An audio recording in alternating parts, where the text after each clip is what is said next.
Baik, di sini saya akan mempresentasikan evaluasi pengujian tetal pada benang. Sebelumnya, di sini izinkan saya memperkenalkan diri saya terlebih dahulu. Assalamualaikum. Nama lengkap saya Muhammad Haikal Fatur Rahman. NIM saya 16244-2001. Saya di sini mengambil program studi Teknologi Industri Tekstil dan saya adalah mahasiswa Diploma 3 dari Universitas Insan Cendekia Mandiri yang terletak di Kota Bandung.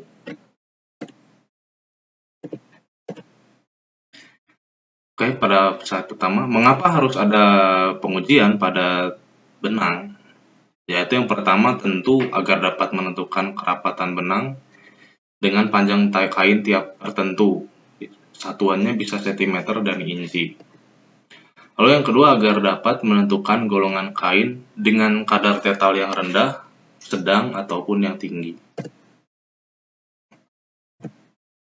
Pengertian apa sih pengertian benang itu sendiri?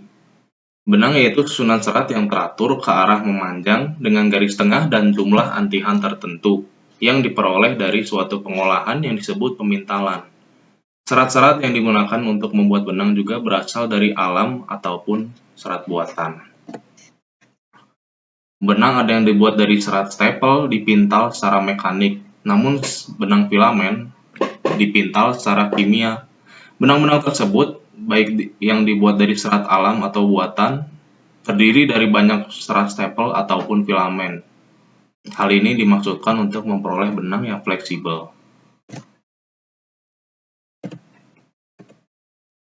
Lalu di sini ada beberapa macam konstruksi kain yang paling sederhana, yaitu akan terlihat nomor benang, lusi, dan pakan beserta konstruksi benang, lalu tetal kainnya atau kerapatan benang pada kain, dan lebar kainnya. Menurut konstruksinya, benang itu dapat dibagi menjadi sebagai berikut. Yang pertama yaitu benang tunggal, yaitu benang yang terdiri dari satu helai benang aja. Benang ini terdiri dari susunan-susunan serat yang diberi antihan yang sama. Yang kedua yaitu ada benang rangkap, ialah benang yang terdiri dari dua benang tunggal atau lebih yang dirangkap menjadi satu. Yang ketiga yaitu ada benang gintir, yang dimana benang ini dibuat dengan menggintir dua helai benang atau lebih secara bersama-sama. Biasanya arah gintiran benang gintir itu berlawanan dengan arah antian benang tunggalnya. Benang yang digintir pada umumnya lebih kuat dibandingkan dengan benang tunggalnya. Lalu ada yang keempat yaitu benang tali, ialah benang yang dibuat dengan menggintir dua helai benang gintir atau lebih secara bersama-sama.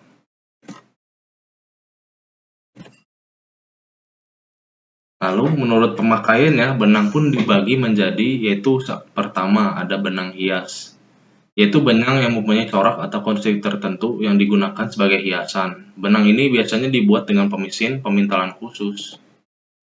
Yang kedua yaitu ada benang pakan, ialah benang untuk pakan yang pada kain tenun terletak melintang ke arah lebar kain.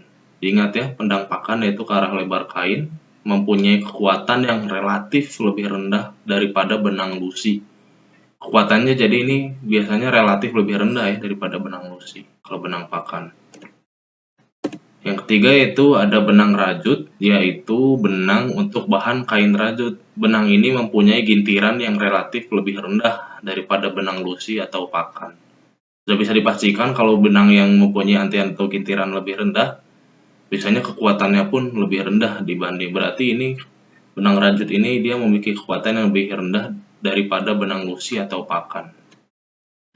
Lalu yang keempat ada benang lusi, yang benang pada kain tenun terletak memanjang ke arah panjang kain. Jadi ini arahnya memanjang ya, kalau pakan tadi melebar. Lalu proses pembuatannya, benang ini banyak mengalami tegangan dan gesekan.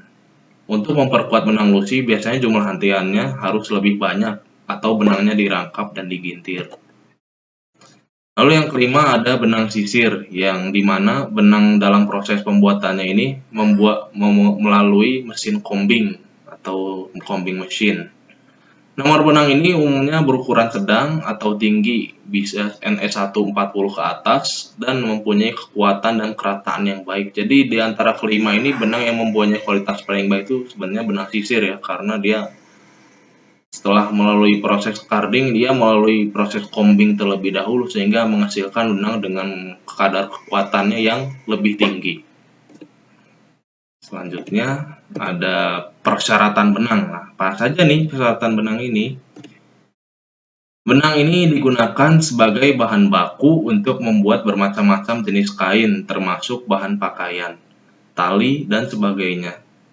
Penggunaan pada proses selanjutnya tidak mengalami kesulitan. Benang harus agar pada penggunaan proses selanjutnya itu tidak mengalami kesulitan, benang harus mempunyai persyaratan-persyaratan tertentu, yaitu ada kekuatan, kemuluran, dan kerataan. Kekuatan benang juga diperlukan bukan saja untuk kekuatan kain yang dihasilkan, melainkan juga untuk diperlukan selama proses pembuatan kain. Jadi benang itu kuat tuh bukan hanya untuk proses outputnya saja, kita mengharapkan benang yang pengen dihasilkan agar kuat, tapi di mana benang juga harus memenuhi beberapa persyaratan agar benang tersebut tidak mengalami kendala pada saat proses produksinya. Seperti itu selanjutnya. Lalu selanjutnya ada sifat-sifat bahan baku antara lain dipengaruhi oleh satu, yang pertama yaitu panjang serat. Semakin panjang serat yang digunakan untuk bahan baku pembuatan benang, semakin kuat pula benang yang dihasilkan. Ya. Jadi semakin panjang serat sudah tentu akan menghasilkan benang yang lebih kuat. Lalu yang kedua, sifat-sifat bahan baku yang kedua yaitu kerataan panjang serat.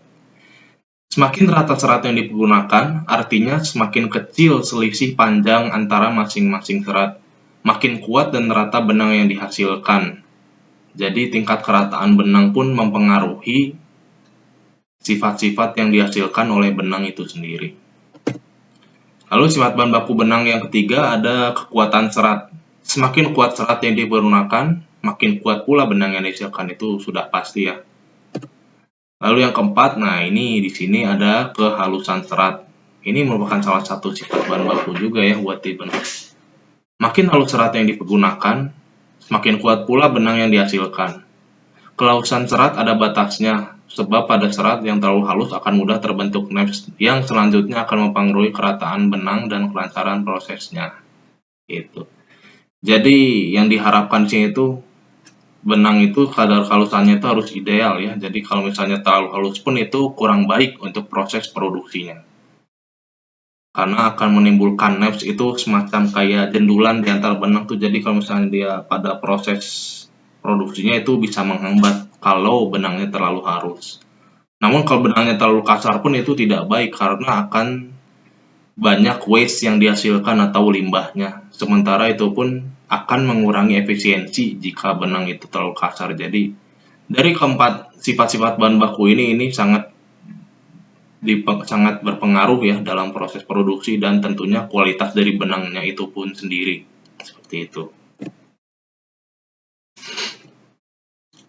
Lalu selanjutnya ada konstruksi benang juga pun di antara lain dipengaruhi oleh satu yaitu jumlah antian.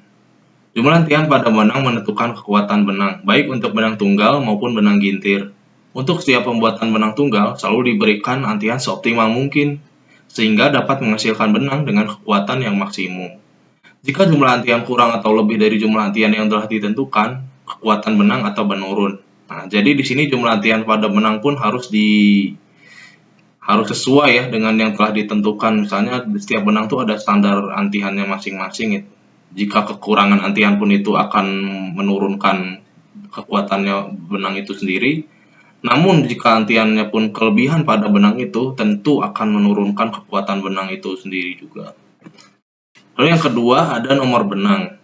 Jika benang-benang dibuat dari serat-serat yang mempunyai panjang, kekuatan dan sifat-sifat serat yang sama, benang yang mempunyai nomor lebih rendah, benangnya lebih kasar, dan kekuatannya lebih besar dari benang yang mempunyai nomor lebih besar. Jadi di sini kebalikan ya. Jadi kita analoginya benang yang mempunyai nomor lebih rendah itu misalnya biasanya 10S atau 20S itu lebih kasar dan kekuatannya lebih besar daripada benang yang mempunyai nomor lebih besar ya. Jadi semakin kecil nomor benang itu dia semakin tebal. Sementara biasanya kalau kaosnya tebalnya 30S ya